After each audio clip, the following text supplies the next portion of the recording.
Assalamualaikum warahmatullahi wabarakatuh. Kalian tadi sudah melihat video pembelajaran tentang konferensi meja bundar sebagai bagian dari perjuangan diplomasi Indonesia dalam mempertahankan kemerdekaannya.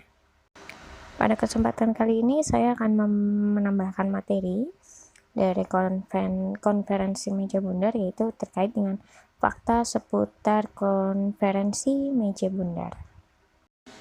Seperti yang sudah dijelaskan pada video pembelajaran, ada sekitar 6 poin dari hasil konferensi meja bundar, yang diantaranya adalah Belanda akan menyerahkan kedaulatan kepada Republik Indonesia Serikat pada akhir Desember 1949.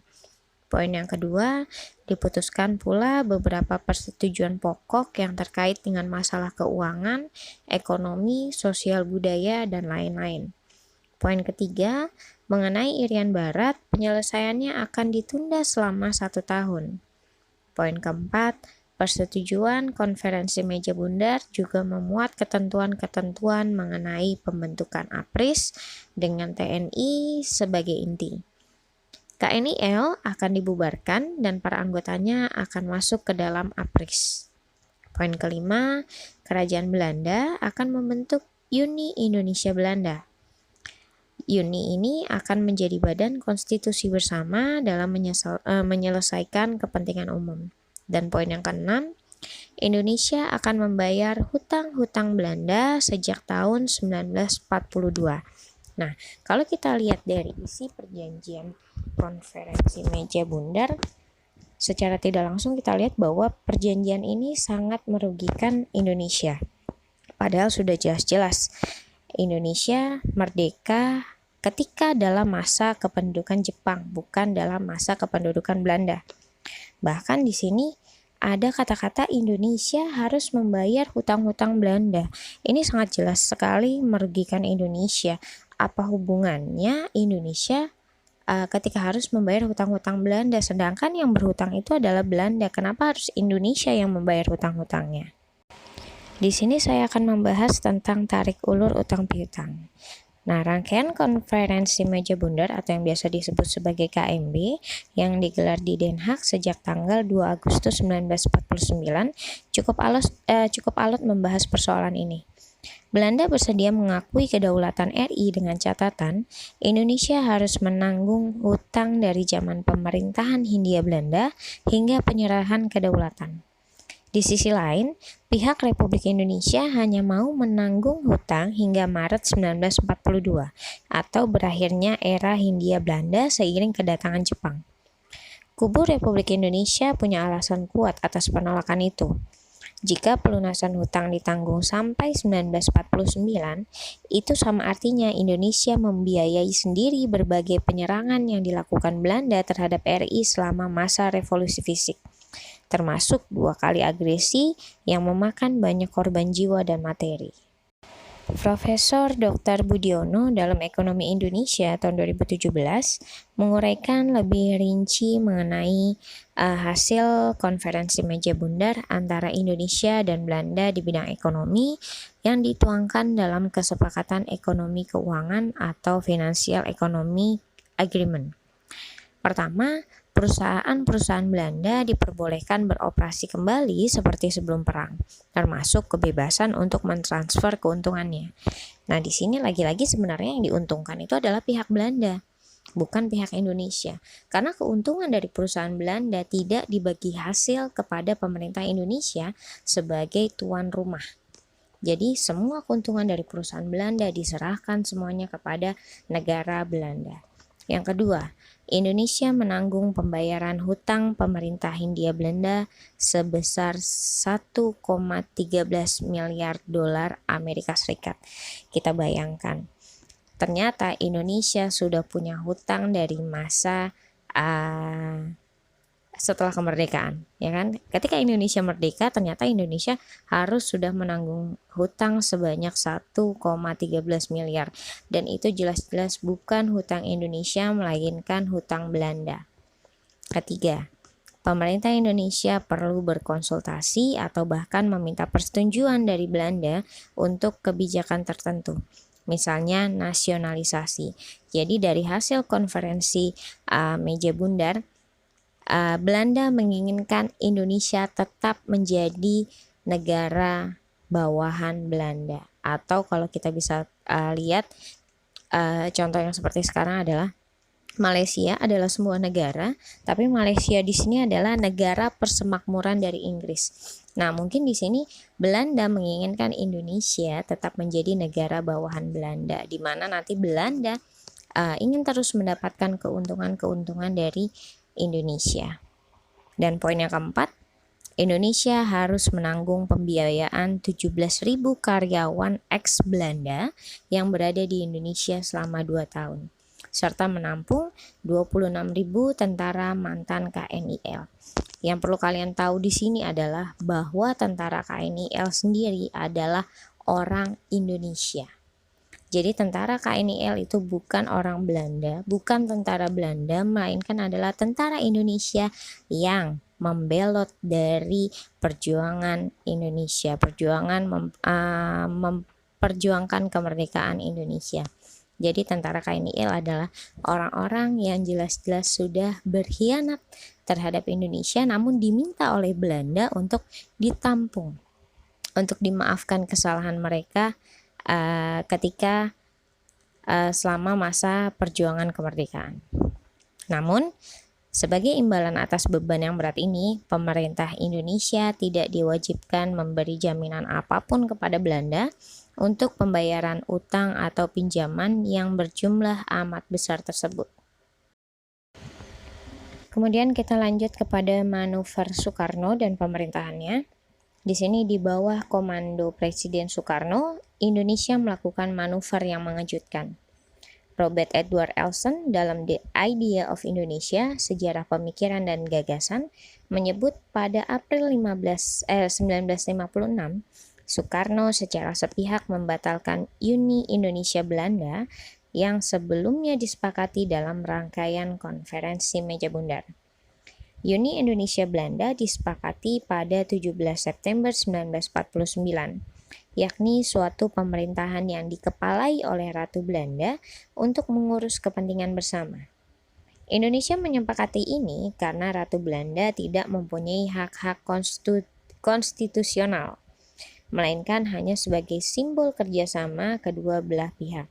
Namun lagi-lagi yang tadi sudah saya jelaskan sebelumnya bahwa Indonesia walaupun dikatakan sebagai negara merdeka, Ratu Belanda hanya sebagai simbol kerjasama dan Ratu Belanda tidak mempunyai hak konstitusional, namun tetap saja pasti Indonesia adalah pihak yang dirugikan.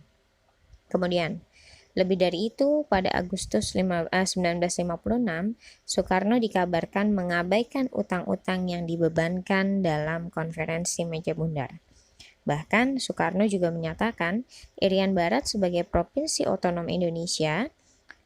Kemudian persoalan utang piutang dan Irian Barat memang dua persoalan paling rumit dalam konferensi meja bundar. Status Irian Barat kala itu pun masih mengambang. Ketika Soekarno memutuskan untuk mengabaikan pembayaran utang warisan Belanda pada 1956, Indonesia sebenarnya sudah melunasi sebagian hutang tersebut hingga 82%. Meski demikian, Soekarno terus saja berhutang kepada negara-negara Blok Timur. Memang pada akhirnya tidak semua butir-butir hasil KMB dipenuhi atau dilaksanakan. Berakhirnya Orde Lama pimpinan Soekarno yang gejalanya mulai tampak setelah peristiwa Gerakan 30 September 1965 tidak membuat utang-utang Indonesia terlunasi. Soeharto selaku Presiden RI berikutnya harus menanggung beban utang warisan tersebut. Cuma bedanya di sini antara Soekarno dengan Soeharto. Soekarno lebih kepada berhutang bukan untuk hutangnya Indonesia tapi hutangnya Belanda. Nah, di sini karena kita tahu bahwa Soekarno memiliki kedekatan terhadap negara-negara komunis, Seperti yang kita tahu bahwa Soekarno memiliki kedekatan dengan Presiden Uni Soviet kala itu, yaitu Nikita Khrushchev. Kemudian dia juga dekat dengan Fidel Castro, kemudian juga dengan Che Guevara, yang notabene mereka ini adalah orang-orang berkiblat ke arah komunis. Nah, maka dari itu ketika memiliki hutang, Soekarno lebih memilih untuk meminjam hutang tersebut, untuk membayar hutang tersebut kepada negara-negara komunis. Hingga akhir 1965, beban pinjaman pemerintah Indonesia mencapai 2,36 miliar dolar Amerika Serikat. Naik 2 kali lipat ketimbang utang warisan Belanda hasil KMB tahun 1949. Sekitar 59,5% utang tersebut merupakan pinjaman kepada negara-negara komunis. Soeharto mengikuti jejak pendahulunya dalam hal hutang. Pemerintahannya terus meminjam uang, walaupun bukan lagi dari blok timur, melainkan dari blok barat, terutama Amerika Serikat. Dan besaran utang sebagai tumbal pengakuan kedaulatan itu terus-menerus diwariskan kepada presiden-presiden RI berikutnya hingga saat ini. Nah, itu dia perbedaannya, adalah ketika Soekarno cenderung lebih kepada blok timur atau negara-negara komunis, namun di sini Soeharto cenderung meminjam uangnya kepada blok barat, lebih kepada Amerika Serikat, dan lebih tepatnya Soeharto meminjam hutang atau meminjam pinjaman hutang ini kepada lembaga keuangan yang kita tahu itu adalah IMF, yang sampai sekarang kita tahu jumlahnya sudah triliunan rupiah, dan bahkan bunganya itu sendiri belum bisa dilunasi sampai sekarang. Jadi hutangnya saja sudah bertumpuk, dan untuk melunasi bunganya itu aja belum terpikirkan Indonesia bagaimana cara melunasi hutang yang sudah dijalankan dari masanya Soekarno kemudian Soeharto. Cuma di sini yang lebih parah sih pada masa Soeharto ya, karena IMF itu cenderung mencekik karena bunga yang sangat besar tersebut. Nah, di sini ada beberapa hal yang lucu terkait dengan apa yang diwariskan Belanda kepada Indonesia. Seperti yang kita tahu, praktek korupsi, kolusi, dan nepotisme, tiga hal tersebut juga merupakan hasil dari warisan VOC, yang notabene VOC tersebut merupakan lembaga perserikatan dagang yang berasal dari Belanda, ya. Dan sampai sekarang masih banyak sekali rakyat Indonesia yang melakukan praktek korupsi, kolusi, dan nepotisme. Kemudian juga nah ini dia masalah hutang piutang yang diwariskan oleh Belanda kepada Indonesia. Kalau bahasa kerennya mah utang-utang siapa yang bayar siapa gitu kan.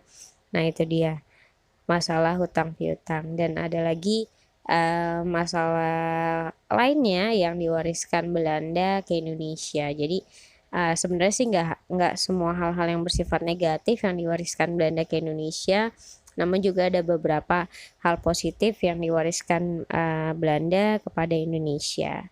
Nah, untuk itu sekian pembahasan dari Ibu hari ini terkait dengan fakta-fakta menarik dari konferensi meja bundar, khususnya terkait dengan hal hutang piutang.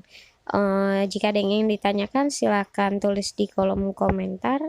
Nanti kita bahas di pertemuan berikutnya. Wassalamualaikum warahmatullahi wabarakatuh.